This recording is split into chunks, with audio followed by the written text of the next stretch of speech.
Video yang memperlihatkan seorang anak yang bertemu ayahnya di sebuah bandara viral. Diketahui, video tersebut terjadi di Kuala Lumpur, Malaysia.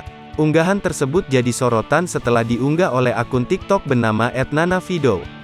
Dalam keterangannya, pengunggah berisi reaksi sang anak bertemu lagi dengan ayahnya setelah 4 tahun berpisah. Dilansir dari Tribun News, perekam video ini adalah ibu dari anak sekaligus istri pria yang ditemui anaknya tersebut bernama Nurul Farahana binti Zaharol. Putra Nurul bernama Adam Putra lalu suaminya adalah Muhammad Amin. Kepada Tribun News, Nurul mengatakan momen tersebut terjadi pada tanggal 21 Januari tahun 2022. Kemudian terkait kronologi dari pertemuan antara anak dengan ayahnya ini rupanya tidak diketahui oleh Adam. Adam enggak tahu, ketika itu saya cuma cakap mau ke mall untuk berjalan. Sebab itu bila dilihat dalam videonya, Adam mau mencari donat dan mau berjalan-jalan cari mainan, jelas Nurul dikutip dari Tribun News, Jumat, tanggal 4 Februari tahun 2022.